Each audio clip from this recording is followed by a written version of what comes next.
विश्वासी या सेवक, ये सारे अगर कोई विश्वासी या सेवक, बड़े ध्यान से सुनना, ये सारे काम से संघर्ष करना है।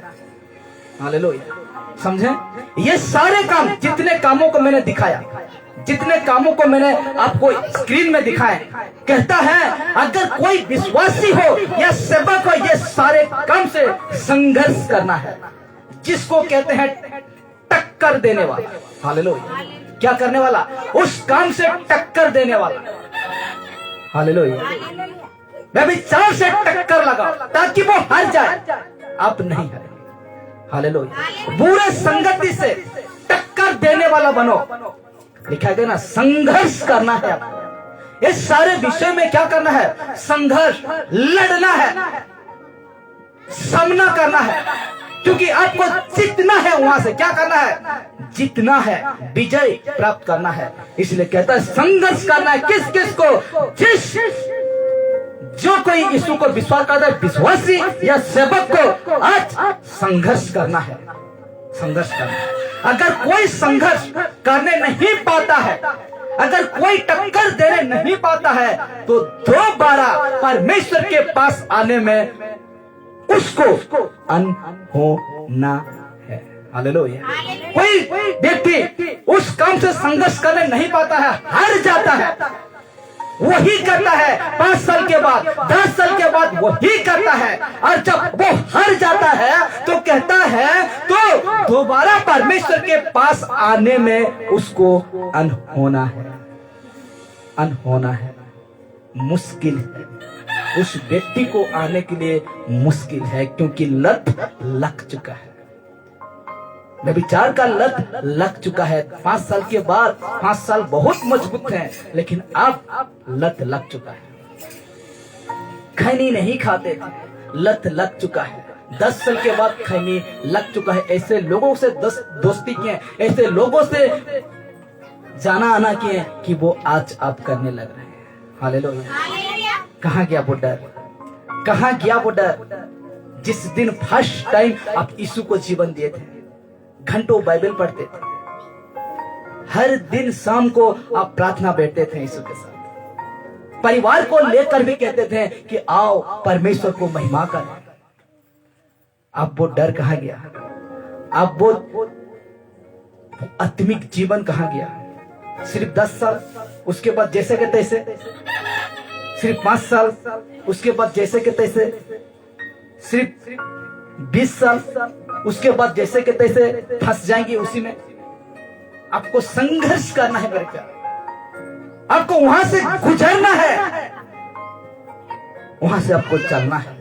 हालेलुया, कहता है ऐसे व्यक्ति को परमेश्वर के पास आने में अनहोना है। अनहोना है। वचन रखता हूं, वचन रखता हूं। इब्रानी, बड़े ध्यान से, अभी समाप्ति को आ गया। इब्रानी 6 उसका 4 और 5 अध्याय में लिखा है। इब्रानी 6 उसका 4 और 5 में लिखा जाता है, क्योंकि, बड़े ध्यान से सुनना, अद्भुत है। किसी को इधर उधर मत देखिए, सिर्फ इधर देखिए। कहता है क्योंकि जिन्होंने एक बार ज्योति पाई, क्योंकि जिन्होंने एक बार ज्योति पाई, ज्योति नहीं, यीशु को पाया। जो व्यक्ति यीशु को पाया है और जो स्वर्गीय वरदान का स्वाद चख चुके हैं। कौन सा वरदान? स्वर्गीय वरदान का स्वाद को चख चुके हैं और पवित्र आत्मा की भागी हो गए हैं। आत्मिक व्यक्ति, यानी यीशु को ये जो 4 अध्याय, 6 का 4, ये टोटल 4 अध्याय बातें करता है कि ये आत्मिक व्यक्ति है। क्या है? आत्मिक व्यक्ति है। कहता है क्योंकि जिन्होंने एक बार यीशु को पा गया है और जो स्वर्गीय वरदान का स्वाद चख चुके हैं। हालेलुया, और पवित्र आत्मा की भागी हो गए। 5 कहता है और परमेश्वर के उत्तम वचन का और आने वाला युग की समझ का स्वाद चख चुका है। कौन? कौन? एक विश्वासी, एक सेवक क्या कर चुका है? क्योंकि देखिए, अब नहीं समझ रहे हैं, क्योंकि जिन्होंने एक बार ज्योति को पा गया, यीशु को पा गया और जो स्वर्गीय वरदान का स्वाद चाख चुका है। स्वर्गीय वरदान क्या है? क्या है? क्या है स्वर्गीय वरदान? हालेलुया। वरदान क्या है? स्वर्गीय वरदान ये है मेरे प्यारो कि आपको ये वरदान मिले कि संसार की कामों को क्या करें, छोड़कर। यही वरदान स्वर्ग से जो आता है वही वरदान उत्तम है, कहता है याकूब। वही वरदान जो सत्य है, वहां का स्वाद को क्या कर चुका है, चख चुका है, और पवित्र आत्मा की भागी हो गया है। पवित्र आत्मा को अपना जीवन में बसने के लिए अधिकार स्वागत कर चुका है। 5 कहता है, और परमेश्वर के उत्तम वचन का, महत्वपूर्ण वचन का कहता है, और परमेश्वर के उत्तम वचन का और आने वाले युग की समझ का स्वाद चख चुका है। कौन? विश्वासी और सेवक। अब ये और तगड़ा है, कहता है ऐसे व्यक्ति यदि ये भटक जाए तो, ऐसे व्यक्ति अगर भटक जाता है, यीशु को पा लिया है, पवित्र आत्मा की भागी हो चुका है, स्वर्ग का वरदान का स्वाद चख चुका है, परमेश्वर का कहता है, और परमेश्वर का उत्तम वचन का और आने वाले युग की समझ स्वाद चख चुका है, चख चुका है, कहता है ना, चख चुका है। ये 6 और तगड़ा है, कहता है ऐसे व्यक्ति यदि वे भटक जाए तो, ऐसा व्यक्ति पक्का परिपक्व, पौलुस क्या कहता है, परिपक्व मतलब पूरा कन्फर्म। ऐसा विश्वासी यदि भटक जाए तो उन्हें मन फिराव के लिए फिर नया बनाना, क्या करना, उस व्यक्ति को नया बनाना अनहोना है, अनहोना है। अब उसको जितने भी वचन को सुना, उसको जितने भी वचन को उसका जीवन में प्रकट कर नया बनने के लिए, और एक बार उसको नया बनने के लिए अनहोना है, बड़े मुश्किल लगेगा उसको। ऐसे व्यक्ति अगर भटक जाए तो, हालेलुया, क्योंकि कहता है क्योंकि वो परमेश्वर के पुत्र को, यीशु को अपने लिए, खुद के लिए फिर क्रूस पर चढ़ाता है, क्योंकि क्रूस पर एक बार परमेश्वर का बेटा यीशु मर चुका है पाप के लिए। कहता है क्योंकि वो परमेश्वर के पुत्र को अपने लिए फिर क्रूस पर चढ़ाते हैं और प्रकट में उस पर कलंक लगाते हैं। ऐसे व्यक्ति अगर भटक जाता है, ऐसे मजबूत व्यक्ति अगर भटक जाता है, कहता है उसको नया बनाने के लिए बड़े मुश्किल है, कहता है वचन। हालेलुया, बड़े मुश्किल है। और देखते हैं, और एक वचन देखते हैं, लिखा जाता है इब्रानी 10:26,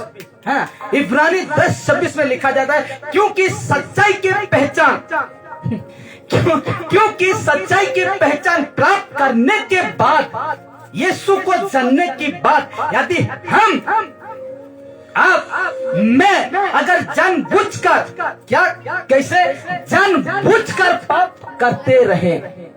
एक विश्वासी जानता है पीना क्या है, परमेश्वर की दृष्टि में पाप है। अगर जानबूझकर पीता है, बुरे संगति हम जानते हैं गलत है। अगर ये विश्वासी यीशु को जानकर, जानबूझकर, हालेलुया, जानबूझकर, एक व्यभिचार क्या है, पाप है, उसको यीशु को पहचान जानने के बाद जानबूझकर, लिखा गया है ना, क्योंकि सच्चाई की पहचान प्राप्त करने के बाद यदि हम जानबूझकर पाप करते रहे, हालेलुया, गाली, लोभ, लालच, झगड़ा, हिंसा, ये परमेश्वर को पहचानने के बाद जानबूझकर पाप करते रहे तो पाप के लिए और फिर कोई बलिदान बाकी नहीं, कोई बलिदान बाकी नहीं है।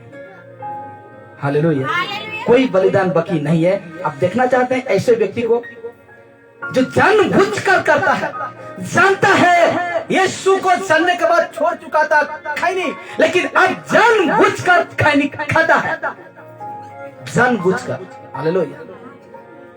सिगरेट, अब ठंडा का समय आ गया है, कहते हैं ठंडा का समय में सिगरेट पीने से, फूकने से हमको गर्म लगता है। सिगरेट पीने से क्यों? लकड़ी का धुआं भी पी ले और गर्म लगेगा, हाँ कि नहीं? हाँ कि नहीं? वो धुआं क्यों, लकड़ी का धुआं भी पी ले भाई, थोड़ा अच्छा लगेगा और गर्म हो जाएगा। कहते हैं ना, यीशु को जानकर, पहचान कर, जानबूझकर मारपीट करते हैं, जानबूझकर। हालेलुया। जानबूझकर परमेश्वर के पास नहीं आते हैं, घर बैठे टीवी देखते हैं, मोबाइल में गेम खेलते रहते हैं, मोबाइल में कई प्रकार की दुनियादारी को देखते हैं जानबूझकर। हालेलुया। कहता है ना, तो पापों के लिए फिर कोई बलिदान बाकी नहीं है, बलिदान एक बार यीशु नसीब हो चुका है। हालेलुया। और जो जानबूझकर ऐसा करता है, देखना चाहते हैं, वो देखना चाहेंगे कि नहीं? वो जानबूझकर, यीशु को जानबूझकर वो पाप करता है। देखना चाहते हैं कि नहीं? कितना देखना चाहते हैं? हाथ उठाइए, सबको दिखाऊंगी ये वचन दिखाऊंगी। कहता है, देखिए, हाँ, दंड का एक भयानक, क्या कहता है, शब्द को ध्यान देना, भयानक बाट जोहना और आग का जवलना बाकी है, जो विरोधियों को भस्म कर देगा। ऐसा जानबूझकर कहते ना, जो भयानक दंड, देखिए ना, भयानक दंड का एक भयानक बात, जानबूझकर पाप करते हैं, जानबूझकर व्यभिचार करते हैं, जानबूझकर क्या कहते हैं, गलत संगति करते हैं, जानबूझकर दारू पीते हैं, जानबूझकर सिगरेट, जानबूझकर खैनी, जानबूझकर लोभ लालच करते हैं, जानबूझकर नाना प्रकार की शैतान की बातें हैं उसको करते हैं। कहता है कि दंड का एक भयानक बात है, और वो है ऐसे मनुष्य के लिए कुछ नहीं है। हालेलुया। ऐसे जानबूझकर पाप करता है, ऐसा जानबूझकर वो यीशु को जानकर ये सारे पाप में डूबा है। बड़े ध्यान से देखना, खत्म होगा। हालेलुया। सब इधर ध्यान दे। ऐसा जानबूझकर सब कुछ करता है, तो कहता है, हाँ, दंड का एक भयानक बात है। और देखिए ना, ऐसे मनुष्य के लिए, देखिए, ऐसे मनुष्य के लिए कुछ नहीं है, बस ये है। हालेलुया। क्या है? ऐसे मनुष्य के लिए, देखिए ना, ऐसे मनुष्य के लिए जो जानबूझकर करता है, यीशु को जानबूझकर पीता है, यीशु को जानबूझकर विचार करता है, यीशु को जानबूझकर गलत संगति करता है, यीशु को जानबूझकर मारपीट करता है, यीशु को जानबूझकर नाना प्रकार के शैतान के जो फल है वही करता है। ऐसे मनुष्य के लिए कुछ नहीं है, बस ये है मेरे प्यारे, बस ये है। हालेलुया। ये है, यही है उसका सजा। हालेलुया। इसलिए जानकर अगर ऐसा करते हैं, उसका क्या, दूसरा पत्रास 2 का